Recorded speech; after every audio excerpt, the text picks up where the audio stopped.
more news stories for you. Firstly, we know that a financial scandal was uncovered by Tsega Arage, who is the head of Ethiopian Ethics and Anti-Corruption Commission. More than a month ago, he wrote a letter to Prosperity Party. He leveled allegations against Amhara Prosperity Party leaders that they were involved in embezzlement of party funds. Now the man has been transferred. Secondly, we have a new story from Tigray, Amhara border. Now we have numbers. How many Tigrayans have entered Amhara region so far? I, in a previous video, reported about movement of Tigrayan IDPs into Amhara. Now it has been confirmed. Now we have numbers, we have camps. How many camps are there in Amhara region? How many Tigrayans are there? Thirdly, no fuel in Tigray right now, it is being said by aid agencies. And lastly, Nama, National Movement of Amharas, its two leaders have spoken about the government. They say it's difficult to speak and it's equally difficult to remain silent. Why are they so much under pressure? Firstly, viewers, we know that more than a month ago, a financial scandal in Prosperity Party, Amhara Prosperity Party, was uncovered.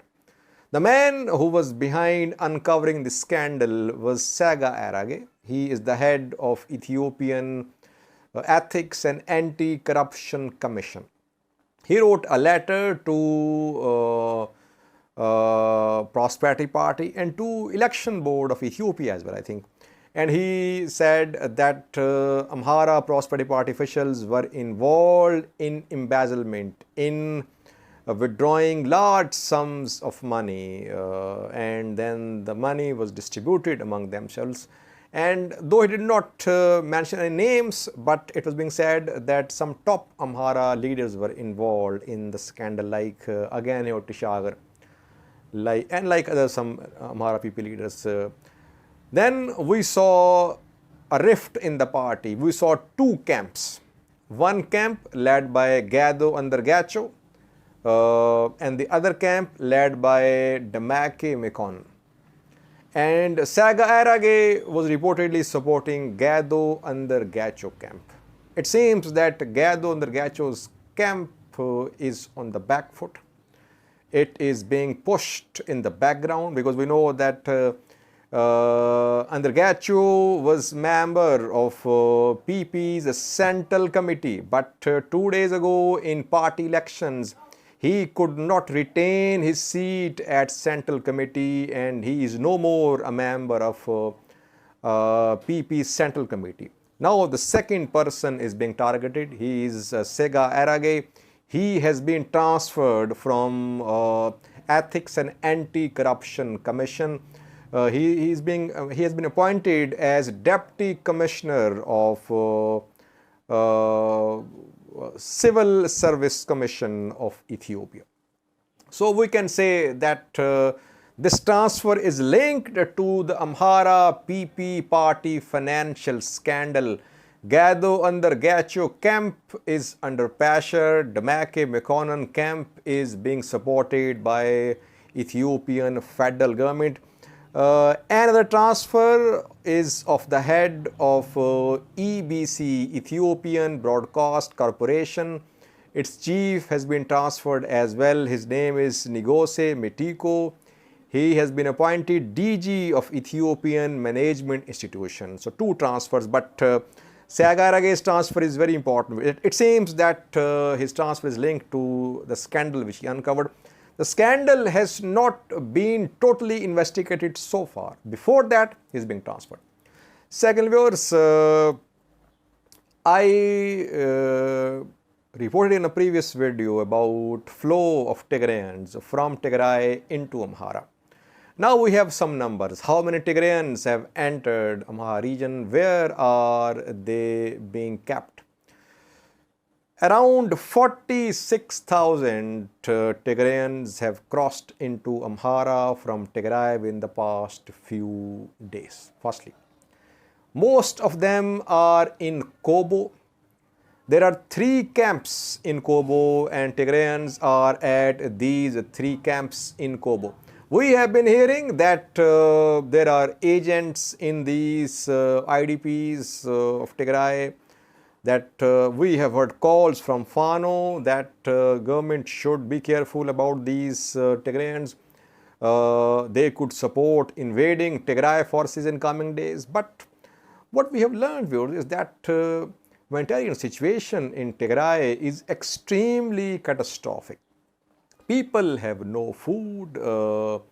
Then lower TPLF party officials are involved in high-handedness. So people have no option but to cross into neighboring regions. That is why they are crossing into Amhara. Government has also confirmed this displacement, that thousands have entered Amhara region from Tigray.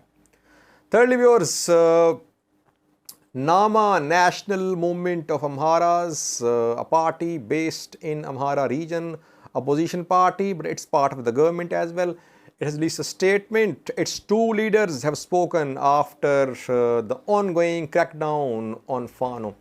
Firstly, we heard from Krishna Tadale 2 days ago. He had said, Amharas, be ready for a struggle. Now, Theodros Haile-Mariam, another leader of Nama, is speaking out. What is he saying?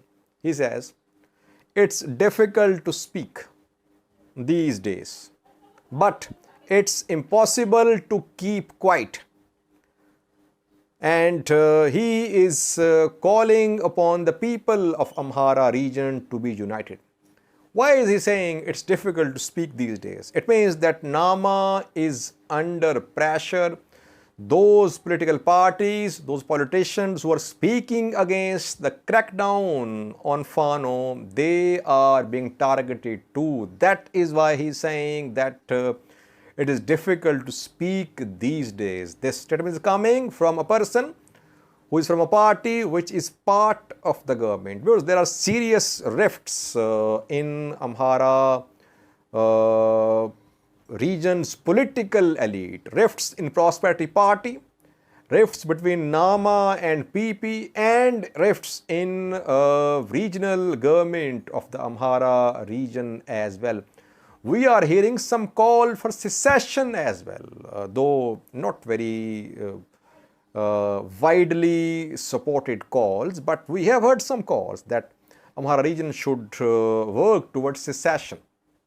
Lastly, viewers, aid agencies say there is no fuel whatsoever in Tigray now at the start of March. UN agencies, other partners, they had around 600 liters of fuel, but it has been used up. There is no fuel in Tigray now. Aid workers are walking to provide aid, or they are using bikes with whatever fuel they have left. Overall, it seems that in coming hours, in coming days, all humanitarian operations in Tigray will come to a halt if there is no ground supply route is opened into Tigray. Alarming situation. People of Tigray fleeing into neighboring regions. Tigray under blockade. Tigrayans being looted by networks of money transfer and mobile operators. How long will it go on? That is the question. How long will Tigray government continue the way it is continuing? Will it make some big decision? Will it surrender? Will it start a new military offensive? Will it agree to the demands of federal government? What will happen while the people are suffering? The Tigray government will have to make some big decisions.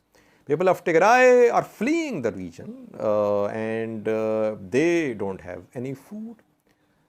Aid agencies have no fuel to reach these people in need. What will Tigray government do? How will it govern this region? That's a question. Let's see. Will TPLF-led government make any big decision in coming days or not? That remains to be seen. Thank you for watching.